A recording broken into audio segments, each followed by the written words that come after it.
Egg കബാബാണ് ചെയ്യാൻ പോകുന്നത്. Egg kebab എന്ന് പറയുമ്പോൾ ശരിക്കും ഡെവിൾസ് എഗ് എന്നൊക്കെ പറയാം. പക്ഷേ നമ്മൾ ഇന്നിവിടെ ചെയ്യാൻ പോകുന്നത് എഗ് കബാബാണ്. അതെന്നൊക്കെ വേണ്ടിയെന്ന് വെച്ചാൽ എളുപ്പമുള്ള കാര്യമാണ്. ഫസ്റ്റ് വേണ്ടിയത് കുറച്ച് ഉള്ളി, സവാള കുഞ്ഞായിട്ട് അരിഞ്ഞതാണ്, കുറച്ച് ഉരുളക്കിഴങ്ങ് വേവിച്ച് പൊടിച്ചേക്കുക, ഇച്ചിരി ഉപ്പ്, കുറച്ച് ഗരം മസാല, മഞ്ഞൾപ്പൊടി, കുറച്ച് ബ്രെഡ് ക്രംസ്, കാശ്മീരി മുളക് പൊടി, കുറച്ച് കുരുമുളക് പൊടി, ഇഞ്ചി വെളുത്തുള്ളിയുടെയും പേസ്റ്റ് അരിഞ്ഞിടുവാന്നേൽ അത്രയും നല്ല, പിന്നെ കുറച്ച് പച്ചമുളക്, ഇതൊരു മുട്ട അടിച്ച് വെച്ചേക്കുവാണ്.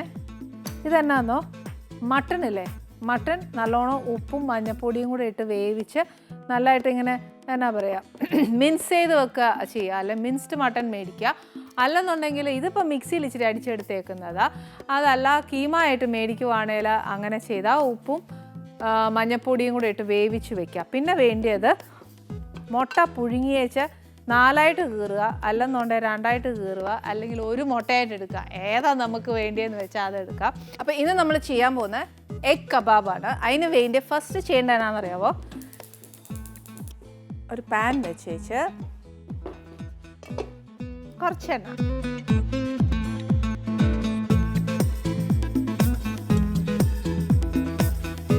ഇതിനകത്തോട്ട് എന്നാ വേണ്ടതെന്നറിയാമോ, ഫസ്റ്റ് കുറച്ച് നമ്മൾ അരിഞ്ഞു വെച്ചേക്കുന്ന ഉള്ളി,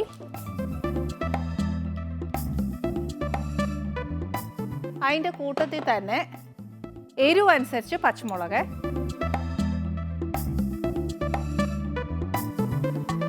ഇതിൻ്റെ കൂട്ടത്തിൽ തന്നെ ഇഞ്ചിയും വെളുത്തുള്ളിയുടെയും പേസ്റ്റ്, അല്ലെങ്കിൽ അരിഞ്ഞു വെക്കുന്ന ഏറ്റവും നല്ല. വെളുത്തുള്ളി ഇഷ്ടമല്ല എന്നുണ്ടെങ്കിൽ ഇഞ്ചി മാത്രം ഇട്ടേച്ചാലും മതി. ഈ 3 സാധനവും നല്ല അസലായിട്ട് ഒന്ന് വഴറ്റണം. വഴറ്റാൻ ഏറ്റവും എളുപ്പം ഈ പറഞ്ഞ പോലെ ഇച്ചിരി ഉപ്പ് ഇട്ട് കൊടുത്താൽ വേഗം വഴന്ന് കിട്ടും.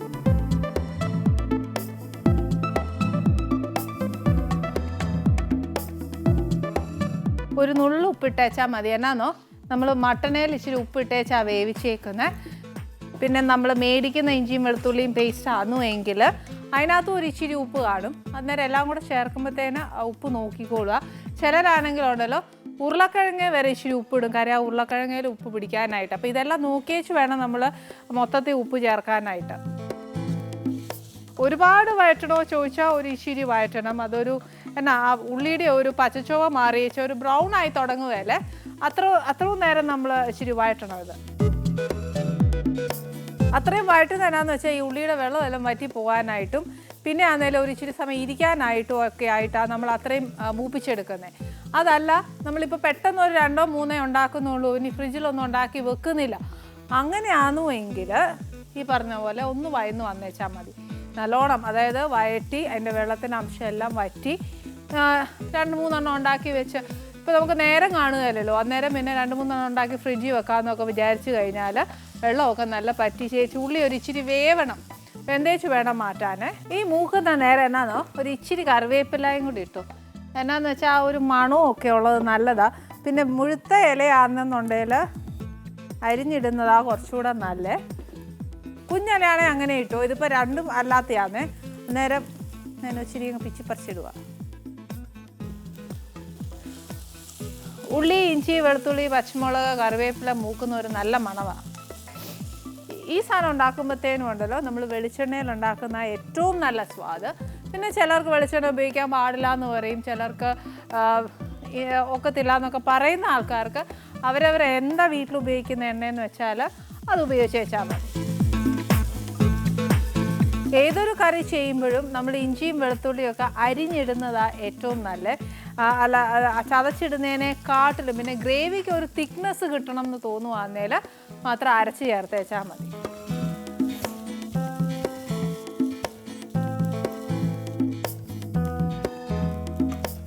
ഇതൊരു ഇച്ചിരി മൂത്ത് കഴിഞ്ഞാൽ നമ്മൾ ആ പൊടിയെല്ലാം ചേർക്കണേ.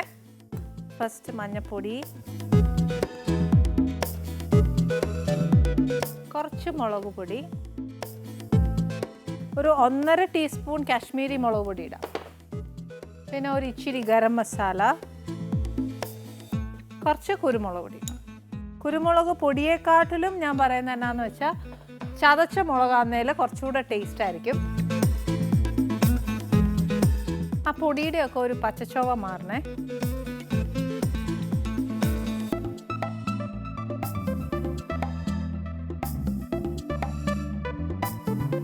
ഒന്നെങ്കിൽ കീമ നമുക്ക് വേവിച്ച് വെച്ചേച്ച് ഈ സമയത്ത് ഇതിനകത്ത് ചേർത്താൽ മതി. അതല്ലാന്നുണ്ടെങ്കിൽ എന്നാ ചെയ്യണമെന്ന് വെച്ചാൽ കീമ പച്ചക്ക് ഇരിക്കുവാണെങ്കിൽ മട്ടൺ ആണെങ്കിൽ ഉള്ള പാടാകുന്നത്.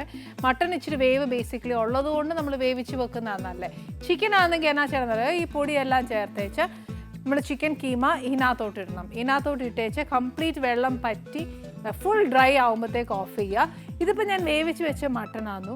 ഈ ഒരു ചൂട് ഉള്ളിക്കകത്തോട്ട് മട്ടനും ഉരുളക്കിഴങ്ങും കൂടി ഇട്ട് കുഴയ്ക്കാൻ ഒക്കുകയല്ല.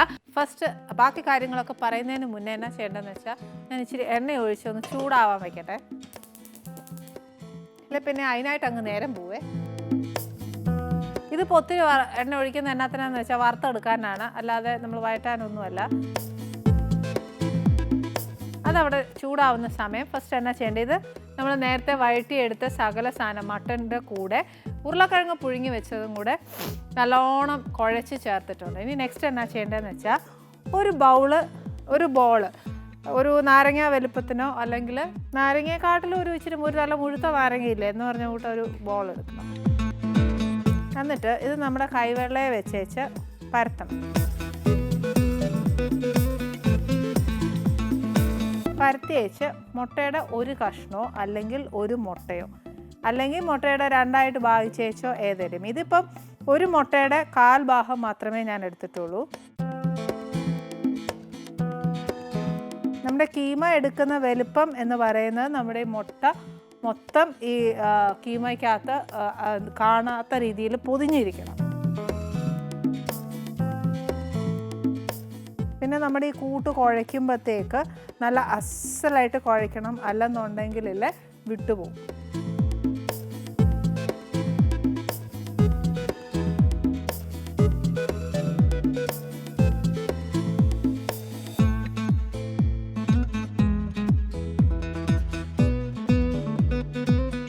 ഇത് കയ്യിലൊന്നും ഒട്ടിപ്പിടിക്കാതിരിക്കാൻ എളുപ്പ വഴിയാണ്. ഇച്ചിരി എണ്ണ തൂത്തേച്ച് കൈവെള്ളയിലോട്ട് ഒരു ഇച്ചിരി എണ്ണ തൂത്തേച്ച് ഇങ്ങനെ നമ്മൾ ബോളാക്കി എടുത്തേച്ച് കഴിഞ്ഞാൽ നല്ല ഷേപ്പ് കിട്ടുവേ.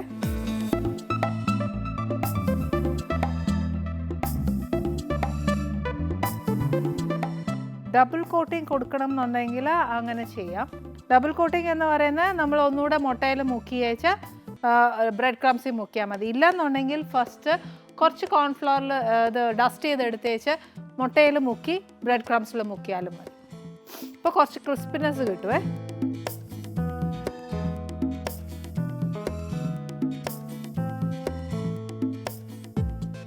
ഇതിനകത്ത് ശരിക്കും ഒരുപാട് വേവാനോ അങ്ങനത്തെ ഒന്നുമില്ല.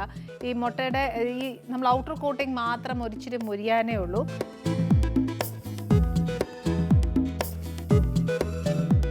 കുറച്ച് ചെറുതായിട്ടുണ്ടാക്കിയാലും നല്ലതാണ്, പക്ഷേ മുട്ടയുടെ വലിപ്പം പോലെ ഇരിക്കും. ഇനിയിപ്പോൾ സ്ക്വയർ ആക്കിയിട്ട് മുട്ട മുറിച്ചേച്ച് റൗണ്ട് ഷേപ്പിലാക്കി എടുക്കുവാന്നേലും നല്ലതാണ്. ഷേപ്പൊക്കെ നമുക്ക് ഇഷ്ടമുള്ള രീതിയിൽ ചെയ്യാം.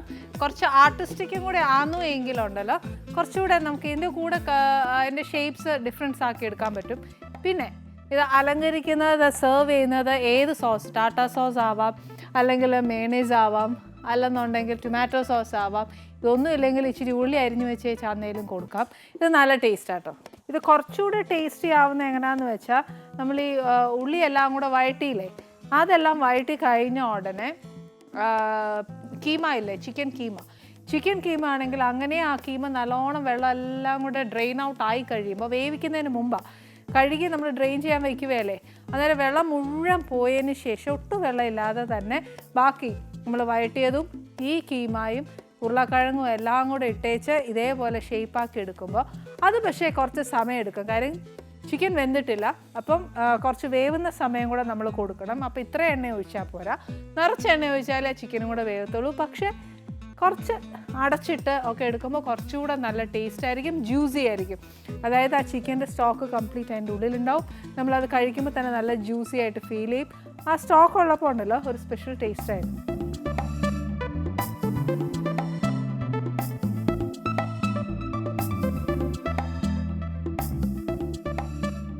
ഇനി ഇത് ഈ പറഞ്ഞ പോലെ കട്ട്ലേറ്റ് പോലെ ഇച്ചിരി ബ്രൗൺ ആയിട്ട് വറുത്തെടുക്കണം. പിന്നെ ഈ പറഞ്ഞ പോലെ ഏത് സോസിൻ്റെ കൂടെ കൊടുക്കാനാണ് ഇഷ്ടമെന്ന് വെച്ചാൽ ആ സോസിൻ്റെ കൂടെ സെർവ് ചെയ്യാം. ഇതിൻ്റെ കൂടെ ഒരു ചൂട് ചായ എന്നുണ്ടെങ്കിൽ എന്നാ ടേസ്റ്റാണെന്നറിയാമോ?